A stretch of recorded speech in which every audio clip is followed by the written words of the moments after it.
मुझे समझ नहीं आती कि पाकिस्तानी इतने जाहिल क्यों हो गए हैं, इतने यानी बेइल्म और बेशऊर कैसे हो गए। इन्ना लिल्लाहि व इन्ना इलैहि राजिऊन। इस कौम पे पढ़ देना चाहिए कि गजा में ले जाने वाला ट्रंप है, गजा पे कब्जा इसराइल का है, तो हम फिलिस्तीन की कैसे मदद करेंगे। हम तो ट्रंप के कंधे पे साथ सवार होकर जा रहे हैं, तो ट्रंप का साथ देंगे या गजा के हमास का साथ देंगे या फिलिस्तीनी अथॉरिटी का साथ देंगे। किस कदर हम पाकिस्तानियों को और उम्मत मुस्लिमा को बेवकूफ बना रहे हैं।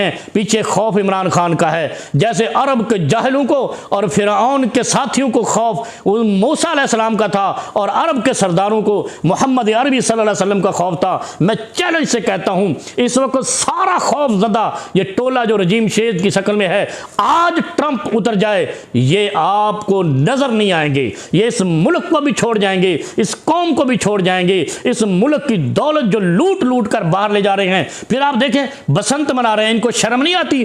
कहां है वो पंजाब के उलमा जो कहते थे औरत की हुक्मरानी हराम है, ये गैर इस्लामी वो गैर इस्लामी। इन्होंने इमरान खान के दौरे 3.5 साल के दौर में मुल्क से गोया इस्लाम ही खत्म कर दिया था। ऐसे बेशर्म लोग हैं। अभी बसंत हिंदुआना तहजीब को पाकिस्तान में लाहौर में मनाया जा रहा है और लोगों के गले काटे जाएंगे, लोगों को जख्मी किया जाएगा और जो मोटरसाइकिल पे अपना वो राड नहीं लगाएगा उस पर जुर्माना लगाया जाएगा। गरीब रो रहा है, मेहनतकश रो रहा है, किसान रो रहा है।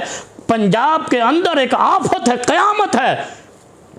3,33,000 का एक शख्स, एक फर्द जो आपका बच्चा पैदा होने वाला है वो मकरूज हो चुका है IMF का और दुनिया के इदारों का, और आप कह रहे हैं मुल्क तरक्की कर रहा है। मकरूज भी कभी तरक्की याफ्ता होते हैं।